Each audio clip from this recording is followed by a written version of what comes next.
Hello my dear students, तो आज के इस वीडियो में मैं आप लोगों को माध्यमिक 2025 के लिए एबीटीएस से हिस्ट्री का इंपॉर्टेंट मॉडल क्वेश्चन को बताऊंगा, जो इस बार के एग्जाम के लिए बहुत ही इंपॉर्टेंट रहने वाले हैं। बहुत सारे बच्चों का ये रिक्वेस्ट था, ये डिमांड था कि सर एबीटीएस से जो है आप मॉडल क्वेश्चन पेपर हिस्ट्री को दिखाइए कि हिस्ट्री में कौन कौन से क्वेश्चन इस बार इंपॉर्टेंट है। तो मैं आप लोगों के लिए एबीटीएस से एक इंपॉर्टेंट सेट लेकर आया हूँ, जो इस बार के एग्जाम के लिए बहुत ही इंपॉर्टेंट रहने वाले हैं। आप जिस मीडियम के स्टूडेंट हैं, आपके लिए वीडियो बहुत ही फायदेमंद है, तो आप लोग जरूर देखिए इस वीडियो को एंड तक। ग्रुप ए में जो है एमसीक्यू रहेंगे, तो जहाँ पे बोला है choose the correct answer. 1.1 question देखिए, world environment day is celebrated on 8 January, 24 February, 8 March, 5 June. तो इसका आंसर हम लोग को पता ही है, आंसर होगा 5 जून। अब देखिए question number 1.2, Dada Saheb Phalke was associated with cinema, sports, local history, environment. तो इसका आंसर होगा सिनेमा। अब देखिए 1.3, the first education commission, Hunter commission in India was set up in. इसका आंसर होगा 1882 एडी में, ठीक है, after death. 1.4, who was the editor of बंगकुंदी पत्रिका? उमेश चंद्र दत्ता, शिशिर कुमार घोष, कृष्ण चंद्र मजुमदार या द्वारकानाथ। तो इसका आंसर होगा उमेश चंद्र दत्ता। 1.5, सर्वधर्म समानाय was propagated bye Vijay Krishna Goswami, Swami Vivekananda, Shri Ramakrishna या फिर केशव चंद्र सेन। तो इसका आंसर होगा श्री रामकृष्ण, ठीक है। अब देखिए 1.6 में क्या है, इन Bhagnadi which revolt was awkward? कौन सी रिवोल्ट जो है ऑकर्ड हुई थी भागनदी में? तो ऑप्शन है भेल rebellion, Santhal rebellion, Malabar rebellion या फिर रंगपुर रिविलियन। तो इसका आंसर होगा संथाल रिविलियन, ओके। 1.7 देखिए, one of the famous leader in सन्यासी रिविलियन। सन्यासी रिविलियन में जो फेमस लीडर है इनमें से कौन है? ऑप्शन है भवानी पाठक, कालीचरण, विष्णुचरण विश्वास या बरसा मुंडा। तो देखिए जो सन्यासी और फकीर रिविलियन था, इसका एक बहुत ही अहम रहनुमा था भवानी पाठक, ठीक है। बहुत ही इंपॉर्टेंट क्वेश्चन है इस बार के एग्जाम के लिए। 1.8, Vande Mataram song was written in. तो इसका आंसर हो जाएगा 1875, 1875 ईस्वी में जो है वंदे मातरम सॉन्ग को लिखा गया था। अब देखिए 1.9, the ruling Mughal empire during the revolt of 1857 was Shah Alam two, Akbar Shah two, Farooq Sher या फिर डी नंबर ऑप्शन है बहादुर शाह। तो इसका आंसर होगा बहादुर शाह, ठीक है। अब देखो 1.10, the arms act was introduced by Lord Lytton, Warren Hastings, Cornwallis या वेलेस्ली। तो इसका आंसर है Lord Lytton, option number A होगा, ठीक है। अब देखिए 1.10 और 1.11, in India half tone printing was introduced by. Half tone printing किसने बनाया था? तो इसका ऑप्शन नंबर ए आंसर होगा उपेंद्र किशोर रॉय चौधरी, ओके। अब देखो 1.12, who own the Nobel prize in Indian association for the cultivation of science. यानी एआईसीएस में सबसे पहले किसने नोबेल प्राइज को विन किया था, ओन किया था, जीता था? तो इसका आंसर है ऑप्शन नंबर ए जगदीश चंद्र बोस ने, ठीक है। अब देखिए 1.13, Moplah rebellion 1921 took place in. Moplah rebellion कहां पे हुई थी? मालाबार कोस्ट में हुई थी, ठीक है, मालाबार में। ऑप्शन नंबर ए मालाबार इसका सही आंसर होगा।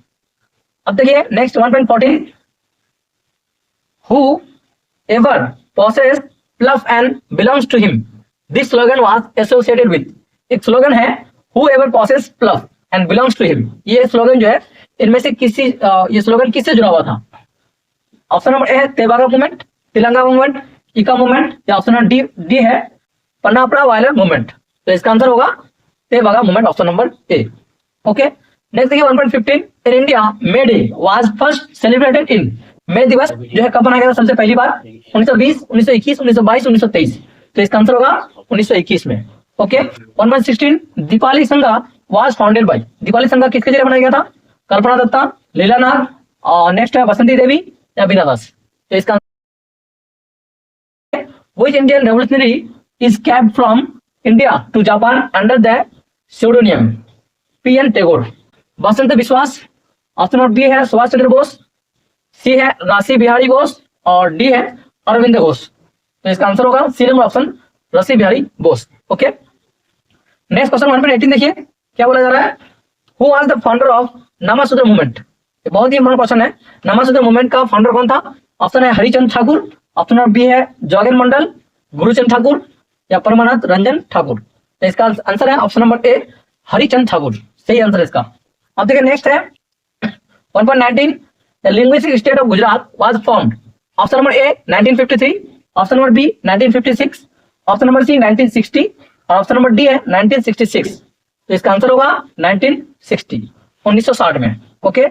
नेक्स्ट है 1.20, the main official language of India is. India का जो मेन ऑफिशियल लैंग्वेज है, सरकारी जबान है, तो वो क्या है? हिंदी, बंगाली, इंग्लिश या मराठी। तो इसका आंसर क्या होगा? आप लोग कमेंट बॉक्स में बताइएगा। ठीक है, देखते हैं किस किस को इसका आंसर पता है। अच्छा, ग्रुप बी में यानी क्वेश्चन नंबर 2 में आंसर है 16 questions taking at least one from each सब ग्रुप। सब ग्रुप में यहाँ पे आपको अलग अलग तरीके से क्वेश्चन का आंसर देना पड़ेगा। हर एक सब ग्रुप को आपको टच करना है और टोटल 16 क्वेश्चन का आंसर देना है। हर सब ग्रुप को आपको किसी तरह टच करना है। ठीक है, और अलग अलग सब ग्रुप में एक सब ग्रुप में जो है आपको 4 क्वेश्चन दिया हुआ रहेगा, तो टोटल सब ग्रुप रहेगा आपका 5। तो 5 सब ग्रुप में अगर 4 क्वेश्चन रहे तो टोटल क्वेश्चन होता है 20, लेकिन आपको सिर्फ 16 क्वेश्चन का आंसर देना है। तो देखिए सब ग्रुप 2.1 में, सब ग्रुप का मतलब होता है यहाँ पे ग्रुप के अंदर जो ग्रुप होता है। ठीक है, तो यहाँ देखिए 2.1 सब ग्रुप में क्वेश्चन नंबर है 2.1.1, what is the autobiography of Sarala Devi Chaudhurani. ये 1 वर्ड क्वेश्चन है। ठीक है, या 1 सेंटेंस वाला आंसर है। तो आपको यहाँ पे क्या देना है? आंसर का क्वेश्चन क्या है? What is the autobiography of Sarala Devi Chaudhurani. तो सरला देवी चौधरानी की ऑटोबायोग्राफी का नाम क्या है? तो सरला देवी चौधरानी की जो ऑटोबायोग्राफी है, तो इसका नाम है जो है जीवनेर झरपता, या उर्दू में आप लोग कह सकते हैं जिंदगी के गिरते पत्ते। ठीक है, तो अगर आप लोग इंग्लिश में आंसर देना चाहते हैं तो ऐसे भी दे सकते हैं, the autobiography of Sarala Devi Chaudhurani was Jibaner झरपता।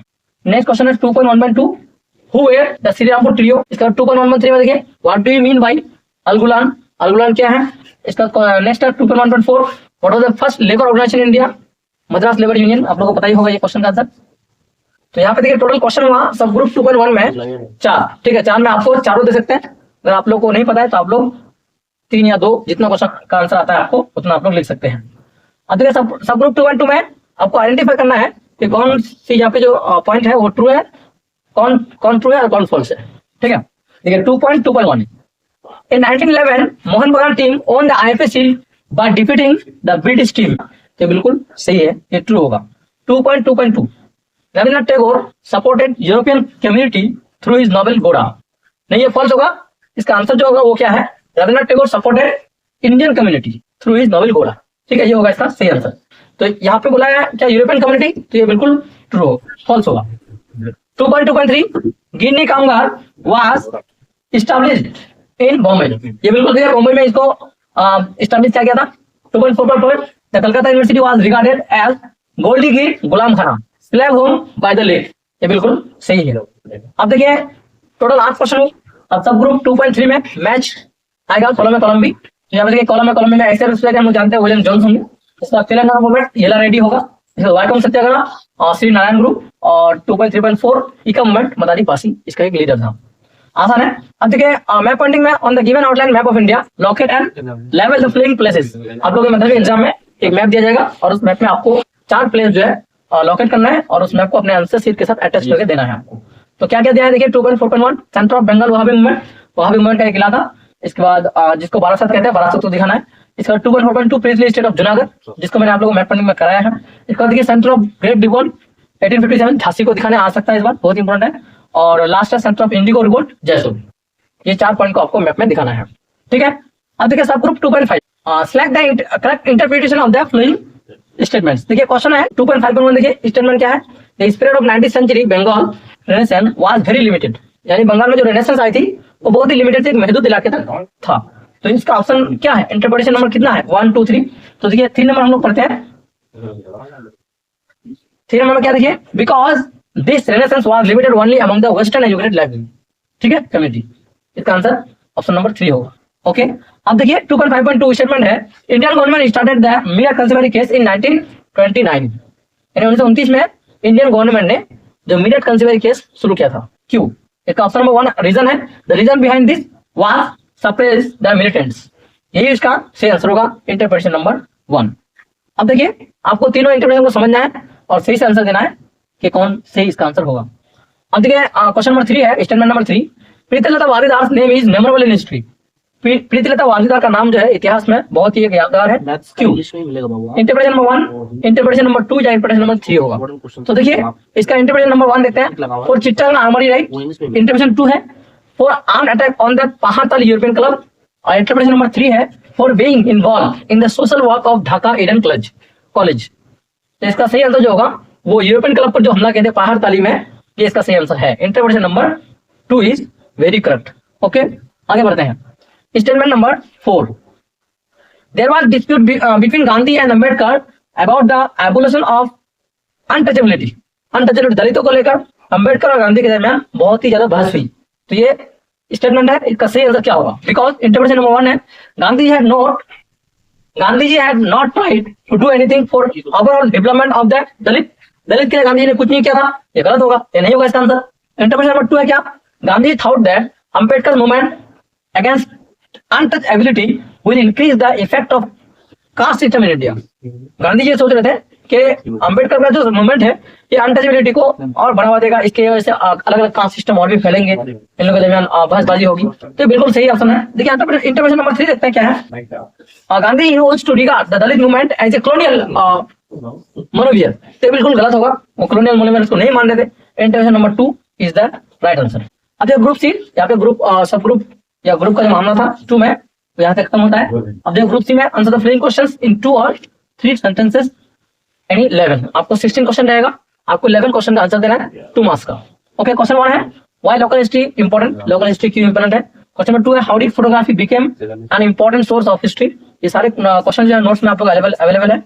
Why Haji Mohammad Mohsin is remembered, बहुत इंपॉर्टेंट क्वेश्चन है। व्हाट वाज द एक्ट 3 1872, ये क्या था? इसका was the Faraizi movement only ये रिलीजियस मूवमेंट, क्या फ्राइज मूवमेंट सिर्फ एक रिलीजियस मूवमेंट थी? आपको उसको बहस करना है, आपको उस पर बहस करना है। इसका 316 what was the importance of चौर रिविजन। चौर रिविजन का क्या इंपॉर्टेंस था? 317 है व्हेन एंड बाय होम जमींदार एसोसिएशन वाज एस्टैब्लिश्ड। जमींदार एसोसिएशन क्यों बनाया गया और किसके लिए बनाया गया? व्हाई नाना साहब इज फेमस, नाना साहब को क्यों याद किया जाता है? Who was Charles Wilkins, Charles Wilkins जो है कौन थे? इसका 1.10 है why the national council of education was set up, क्यों बनाया गया उसको? What was the demand of सेवा का फ्रीडम मूवमेंट, सेवा का फ्रीडम मूवमेंट का क्या डिमांड था? ओके, 3.12 है why was the worker and peasant party form, worker peasant party क्यों बनाया गया? What do you mean bye corridor warfare. ये सारे क्वेश्चन का आंसर जो हमारे नोट्स में अवेलेबल है। अगर आप लोगों को किसी भी लैंग्वेज में नोट्स चाहिए तो आप लोग जरूर इस नंबर से कांटेक्ट कर सकते हैं और बहुत ही कम प्राइस में आप लोगों को हम जो ये नोट्स प्रोवाइड करते हैं। 3.14 देखिए what is anti circular society, ये क्वेश्चन भी हम नोट्स में दिया है। 3.15 why Cyril Radcliffe is famous, who was Potti Sriramulu कौन था? ग्रुप डी चलिए ग्रुप डी में देखिए टोटल क्वेश्चन 316 316 मतलब 16 क्वेश्चन है। 16 में आपको सिर्फ 11 क्वेश्चन का आंसर लिखना है और यहाँ पे जितने सारे क्वेश्चन है सारे क्वेश्चन का नोट्स अवेलेबल है। ग्रुप डी देखिए answer the following questions in 7 और 8 sentences each attempt 1 question from each सब ग्रुप। यहाँ पे भी सब ग्रुप है, आपको सभी सब ग्रुप को टच करना है। देखिए यहाँ पे बता रहे हैं हम टोटल 4 सब ग्रुप है, 4 एक सब ग्रुप में 2 क्वेश्चन है, तो टोटल क्वेश्चन कितना हो गया 8, लेकिन आपको सिर्फ 6 क्वेश्चन को हल करना है। ठीक है, अब 4 सब ग्रुप है और 6 क्वेश्चन है, तो आपको सबसे पहले 4 सब ग्रुप से 4 क्वेश्चन को आंसर देना है। इसके बाद जो 2 क्वेश्चन बचा आप किसी भी सब ग्रुप से दे सकते हैं। ऐसा नहीं कर सकते हैं कि सीरियसली 1 2 3 इन तीनों सब ग्रुप से कर दे हम लोग तो 6 क्वेश्चन का आंसर हो जाता है, तो बाकी सब ग्रुप बच जाता है पूरा 2 क्वेश्चन, तो वहां पे आप लोग ऐसा नहीं कर सकते हैं, आपको उस सब ग्रुप को भी टच करना है। मैं फिर से आपको एक बार बता दूं कि सारे सब ग्रुप को आपको टच करना है, 4 सब ग्रुप में 4 क्वेश्चन को हल करना है, बाकी 2 क्वेश्चन आप किसी भी सब ग्रुप से दे सकते हैं।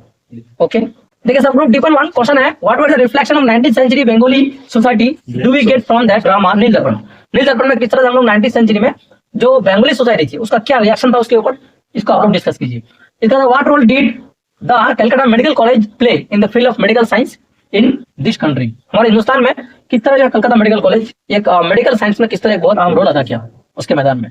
ये 2 क्वेश्चन हो गया ग्रुप D1 में। अब D2 में देखिए D2 में 4.3 क्वेश्चन होगा with what objective was the colonial government enacted the forest laws. किस मकसद के तहत हुकूमत ने जो है कानून जंगलात के ऊपर कानून लागू की। What was the attitude of the educated Bengali society towards the great revolt 1857। ये क्वेश्चन इस बार के लिए बहुत ही इंपॉर्टेंट 2025 में ये क्वेश्चन देख लीजिए आप लोग, बहुत इंपॉर्टेंट है कि 1857 के रिवॉल्ट के तरफ जो है बंगाली जो सोसाइटी था मिडिल क्लास लोग, इन लोगों का क्या रिएक्शन था, क्या एटीट्यूड था इन लोगों का। ठीक है, बहुत इंपॉर्टेंट क्वेश्चन है और ये सारे क्वेश्चन का आंसर नोट्स में अवेलेबल है।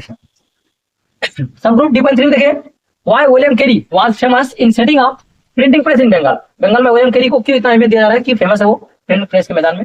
4.6 है what was the role of Bengal technical institute in the development of technical education in Bengal. Bengal में टेक्निकल एजुकेशन को बढ़ावा देने के लिए बंगाल टेक्निकल इंस्टीट्यूट का क्या किरदार है। ठीक है, महत्वपूर्ण है। D1 how did the government of India tackle the questions of integration the princely state into the Indian union में किस तरह हुकूमत ने जो है सरकार ने जो है गवर्नमेंट ने जो है अलग अलग तरीके से अलग अलग देशी रियासतों को मुनज्जिम किया। ये क्वेश्चन बहुत इंपॉर्टेंट है। 4.8 देखिए how was the state of Hyderabad integrated in the Indian union. किस तरह हिंदुस्तानी वफाक में हैदराबाद को शामिल किया गया, किस तरीके से, उसको आपको बयान करना है। तो ये सारे क्वेश्चन का नोट्स में अवेलेबल है आंसर।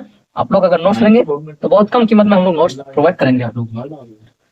अदर ग्रुप में टोटल 3 क्वेश्चन रहेगा, आपको ये क्वेश्चन का आंसर लिखना है जो 8 मार्क्स का रहेगा। क्वेश्चन 1 है 5.1, right about the contribution of Raja Ram Mohan Roy in social and education reform in India. Social and education reform क्या था, राजा राम मोहन रॉय का क्या कंट्रीब्यूशन था सोसाइटी के हिसाब से और एजुकेशन के हिसाब से, आपको वो बयान करना है। इसके बाद देखिए 5.2, briefly discuss the ideas of Rabindranath Tagore on the synthesis between nature, man, education। Nature, man और एजुकेशन को लेकर रविन्द्रनाथ टैगोर क्या ख्याल था, आपको उसको सही तौर से बयान करना है। इसके बाद 3 number question 5.3, how did women participate in the anti partition movement of Bengal. ये क्वेश्चन एक तो हो गया। इसके बाद इसी में और क्वेश्चन है what were the limitation of their movement, उन लोगों का क्या लिमिटेशन था, किस तरह वुमेन पार्टिसिपेट क्या एंटी पार्टीशन मूवमेंट में बंगाल की जो 1905 में तहरीक हुई थी। ठीक है, तो ये था एबीटीए से सारे इंपॉर्टेंट क्वेश्चंस जो सेट 1 में जिस आप लोग का दिया हुआ है। ये सारे क्वेश्चंस एबीटीए में दिया हुआ है 2025 के माध्यमिक एग्जाम के लिए, जो आप सभी के लिए बहुत ही इंपॉर्टेंट रहने वाले हैं। ये सारे क्वेश्चंस का नोट्स में अवेलेबल है, अगर आप लोगों को नोट्स चाहिए तो जरूर कमेंट कीजिए, जरूर इस नंबर से जो है कॉन्टेक्ट कीजिए। Thank you.